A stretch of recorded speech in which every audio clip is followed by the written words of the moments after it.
Ito ang nakakagulat na balita na dapat malaman ng taong bayan na trending ngayon sa mundo ng social media at pilit ayaw ipalabas ng mga bias media sa publiko. Tila tunay talaga na ang lahat ay may hangganan at kahit kailan hindi mananaigang kasamaan laban sa kabutihan. Matapos ang pananahimik, President ng Amerika na si Donald Trump tila gumalaw na sa wakas sa ICC. Bagong update at isang malaking magandang balita sa dating Pangulong Duterte mula sa The Hague, Netherlands, ICC na dapat malaman ng taong bayan. Ating alamin. Pero bago natin tapusin ang balitang politika ngayon sa Pilipinas, kung ikaw ay bago pa lang sa channel na ito, ay please huwag kalimutang mag-like, subscribe at i-click ang notification bell para mas maging updated pa kayo lalo sa lahat pa ng bagong video na i-upload sa channel na ito. Mukhang panibagong dilubyo na naman ang tila kakaharapin ni Marcos Jr. at ng ICC dahil may panibagong parusa na naman ang ipinataw ng United States of America sa mga opisyal ng International Criminal Court o ICC. Pinatawa ni President Trump ng sanksyon ang 4 na hukom ng International Criminal Court. Kabilang dito si Rein Alapini Gansu, ang isa sa mga may hawak ng kasong crimes against humanity ni dating Pangulong Rodrigo Duterte. Ginawa ito ni Trump matapos maglabas ng arrest warrant ang ICC laban sa kaalyado nitong si Israeli Prime Minister Benjamin Netanyahu. Isa pa rito ang pagbubukas ng ICC sa sinasabing war crimes ng US sa Afghanistan. Pinatikos naman ito ng korte at sinabing isa lang itong pagtatangka para pahinain ang kapangyarihan ng ICC na nagsusulong na hustisya para sa milyon-milyong biktima ng karahasan sa buong mundo. Milyon-milyong biktima ng karahasan sa mundo. Charot. Dapat, ang ginaganyan nyo, yung mga namatay sa gera, dinamay nyo pa si Tatay Digong. Diba? Yung ICC talaga yung credibility nila. Malabo eh. And even Donald Trump, President Donald Trump, ay alam niya. Diba? Na minsan, nangingialam talaga yung ICC kahit na yung country ay wala ng jurisdiction ng ICC doon. Siguro mga lods no, nabalitaan ni Donald Trump ang nangyari kay Tatay Digong. Grabe. Talagang mauukit talaga yan sa kasaysayan na ang dating presidente ng Pilipinas sinurrender ng sarili nating kababayan, no? Sarili nating presidente sa ICC. Okay naman si... Kasahangin mo talaga eh. Nalinit na bulo. Kaya nga. Okay. So yes, okay lang. Si former President Duterte, sabi niya, tinanong ko siya kanina no, kung ano yung mensahe niya para sa mga kababayan natin na nag-aantay sa labas, nag-aantay ng balita, patungkol sa kanya at nandito dahil nagpapakita sila ng suporta para sa kanya.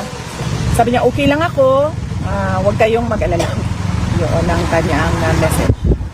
Well, how do you feel po, this being your last trip on this visit, and when do you think you can be back?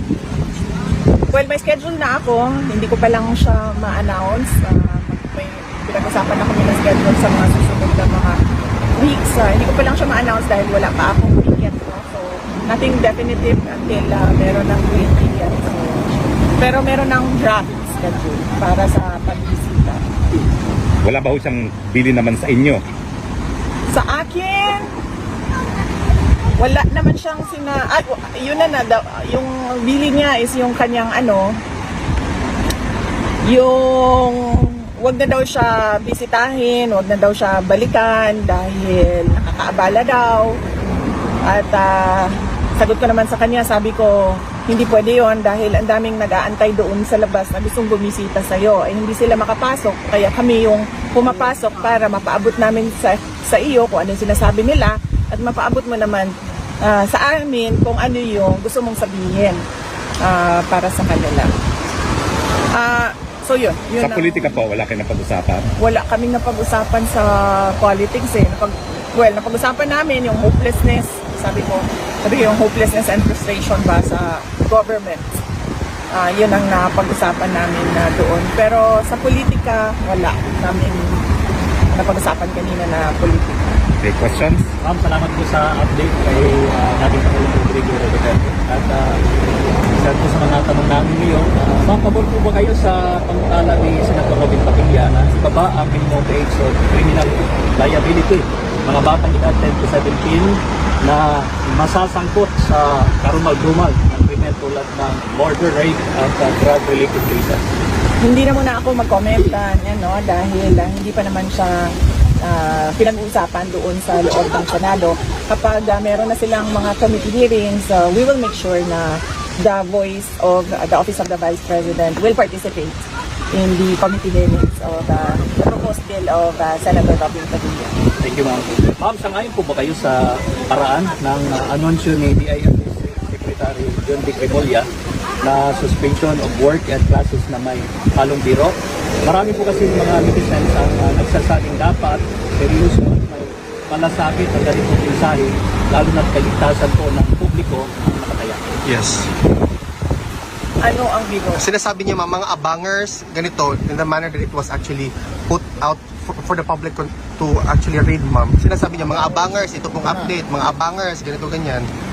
So, Sandali Hindi ko rin na-gets. Hindi ko wala kasi ako ang hindi ko alam, hindi ko nakita, hindi ko nabasa, so mahirap mag-comment. Pero na-verify na ba na hindi siya parody account or fake news? yung official talaga na Facebook page ng DILG, ma'am, sinasabi niya, for example, there's a class suspension sa different cities.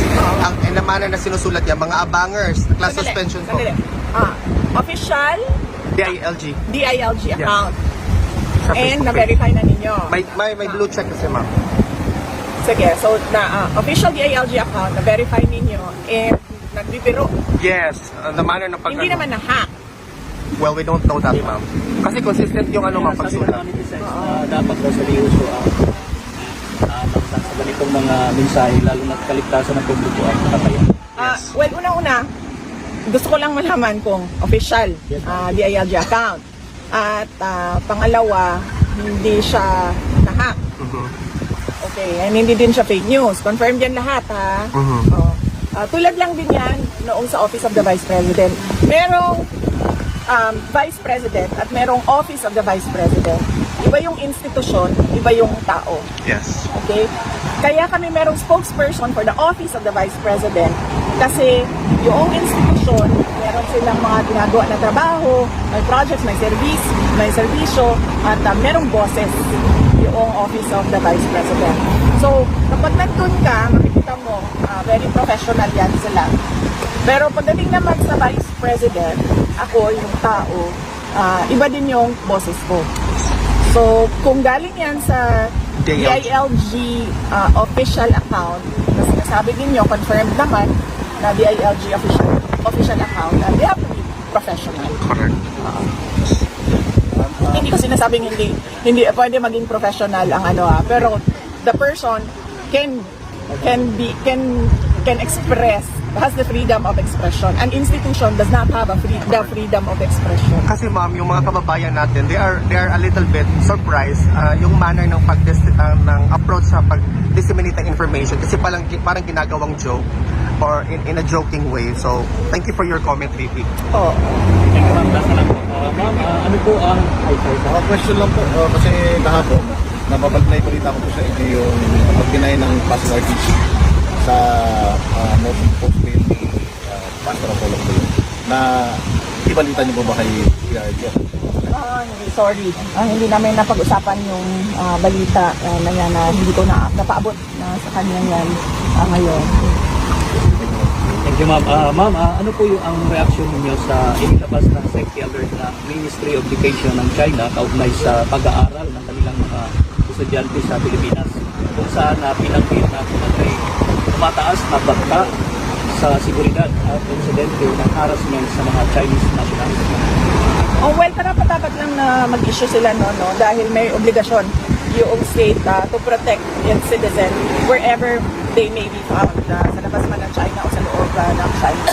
So, kung merong mga ganun na pangyayari na nadidelikado yung buhay nila or merong harassment, merong threats na nangyayari, ay dapat bigyan nila ng sapat na warning yung kanilang mga citizens para sila naman ay makapaghanda or meron silang magagawa para sa proteksyon ng sarili nila. VP, Bibi, do you have a comment? Kasi sinabi ng Senate mismo, ni Senator Gatchalian, I think, he said that the Senate will convene as a high impeachment court on the 4th of August to hear out the impeachment complaint against you. Do you have a comment with respect to this? Kasi this is exactly 1 week after the SONA ng Pangulong Bongbong Marcos.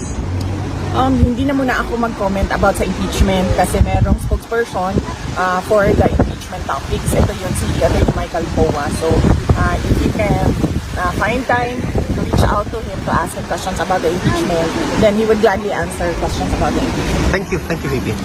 VP, do you have any expectation na sana i-bring up ni President Trump kay Presidente Marcos Jr. ang issue ng ICC and about former President Duterte? Wala akong expectation. Wala akong expectation na i-bring up niya doon anything favorable to former President Rodrigo Duterte. Likely, baka i-bring up niya doon, pero ang kanyang sasabihin ay things that are unfavorable to President Duterte. Because he will really defend what they did to the former president. I meant on the part of President Trump. President Trump to President Marcos. Yes, Mayroon ba silang meeting?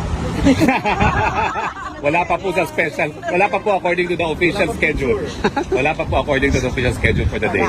Wala. So, Okay. Yes, Any questions, guys?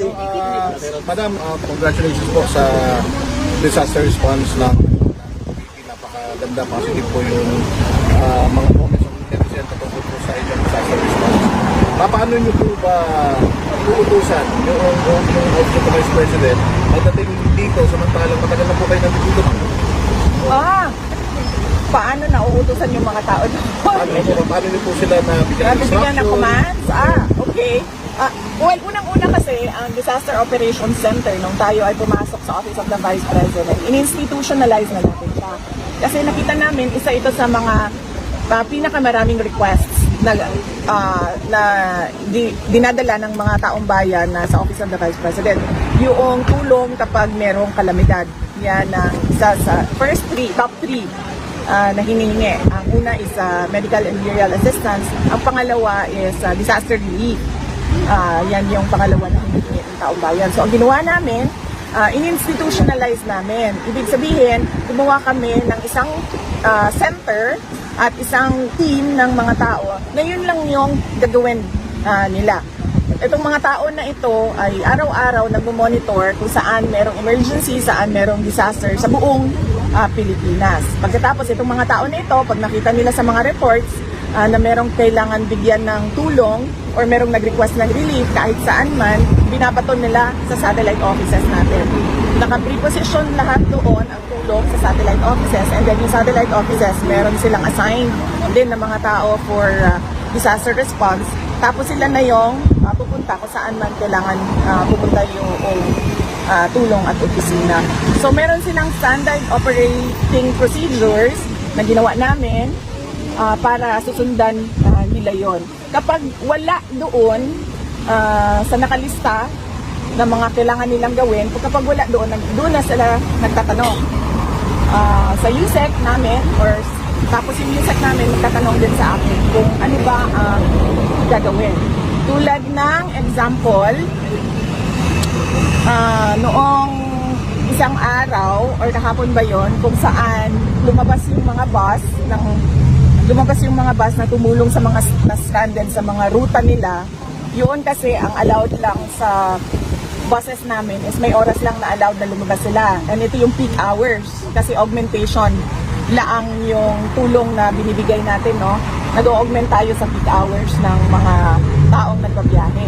Kahapon, sobrang dami nung mga humihingi ng tulong ng mga stranded. Nagpaalam sila sa akin kung pwede ilabas yung mga bus. And then sabi ko sa kanila, pwede ilabas yung mga bus dahil emergency na yan.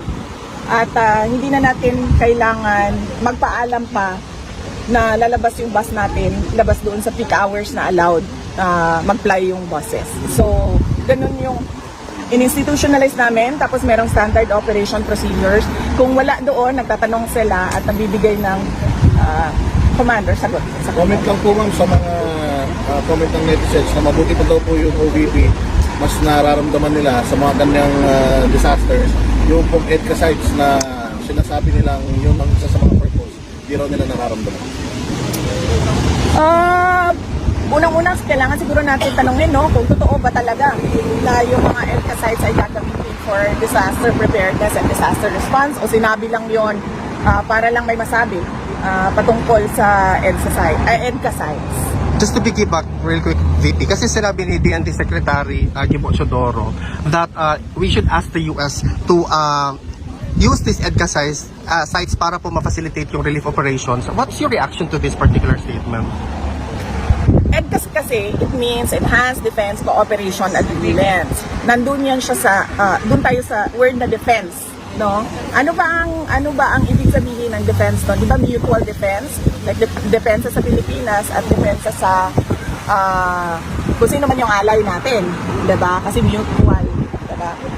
So, kung magkaroon ng agreement, iba pang agreement sa ilalim, sa loob ng EDCA agreement about disaster preparedness and disaster response, pwede yun. Kasi defense is not just yung defense na kapag merong invasion or merong war, pwede ding relief operations in times of emergencies. Thank you, VP. Well, since nakita po na parang epektibo yung disaster response ng OVP, will you ask for a higher budget for this year? For disaster preparedness? Kasi sabi ko sa mga kasamahan namin sa Office of the Vice President, kung ano yung ibinigay sa atin last year, dagdagan nyo lang ng sa inflation o pagmahal ng procurement at goods and services, yun lang ang idagdag ninyo. So, hindi na kami humingi ng tulad nung dati kung saan optimal yung operations ng Disaster Operations Center ng Office of the Vice President. Kasi alam naman namin na hindi siya ibibigay. So, parang ayaw ko na pupunta yung mga officials ng Office of the Vice President, punta sila sa House of Representatives, tapos sasabihin sa kanila na hindi namin yan ibibigay sa'yo. Ayaw kong napapahiya yung mga kasama ko at ayaw kong napapahiya yung institusyon. Thank you. Now, VP has an appointment at 4:10, no? So, unless last question, tapos yung mga first-timers, pagbigyan natin sa pictures, pwede pa ba, VP? Miski konting panahon lang. Go! Mensahe po sa mga patuloy po ng mga supporters ni Tatay Digong na nandito po mundo, bring him home, tapos Yes, opo. Unahin ko na muna yung sa mga kababayan natin. Sa mga kababayan namin, ang Office of the Vice President, kung ano man yung makakaya ng Disaster Operations Center namin, ay gagawin namin lahat para sa disaster response. Dalawa po yung nandyan sa loob ng center namin. Unang-una is yung mga kalusugan trucks namin, nagdadala sila ng hot meals sa mga responders.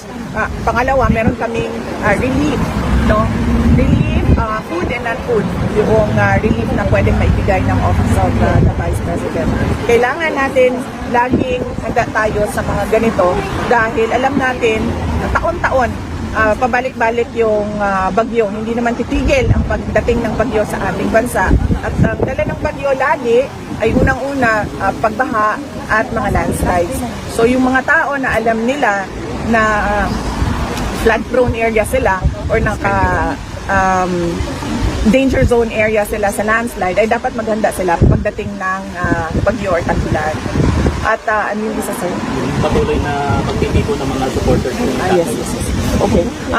Sa aming mga kababayan sa buong mundo at sa Pilipinas na patuloy ang pananawagan na iuwi at ipalaya na si dating Pangulong Rodrigo Duterte, ay nagpapasalamat kami. Alam ni dating Pangulong Rodrigo Duterte na meron kayong mga ginagawang rallies, pagtitipon at pananawagan.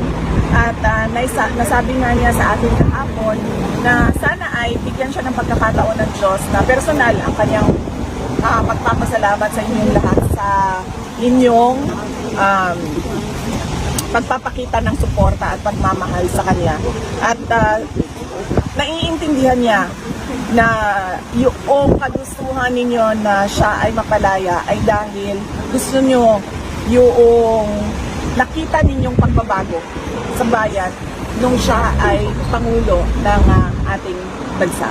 At kaming mga pamilya, lalong-lalo na ako dahil ngayon ay umiikot ako sa Filipino communities abroad na nag-iimbita para makapagsalita ako at mapaintindi ko sa kanila kung ano nangyayari sa dating Pangulong Rodrigo Duterte. Nagpapasalamat din ako dahil ang Filipino communities natin, sila yung gumagastos ng mga events at ng mga program natin at ang laking tulong at nagpapasalamat kami dahil napapaabot ko sa buong mundo yung ipinaglalaban natin na isang Pilipino na nakakulong sa The Hague, Netherlands dahil kinuha siya ng gobyerno ng Pilipinas. Sa pilitang kinuha at hinatid dito. Maraming salamat, VP. Totoo bang nilabas si PRD kahapon sa ICC facility? Hindi, alam ko yung sagot pero hindi ako makakomment kasi hindi ko alam kung allowed siya sa... Thank you, VP. Hindi ko alam kung allowed siya sa akin level. Ang pinakamaayos siguro ay tanungin natin yung lawyer ni dating Pangulong Duterte, si Attorney Nicolas Kaufman. At yun na nga mga kapolitika, kung kayo ang tatanungin, ano ang masasabi nyo sa balitang ito? Please paki-comment naman sa ibaba at yan ay babasahin ng aming team. At kung nagustuhan nyo ang video, ay please huwag kalimutang mag-like, subscribe at i-click ang notification bell para palagi kayong updated sa mga nangyayari sa mundo ng politika dito sa bansang Pilipinas. Maraming salamat po!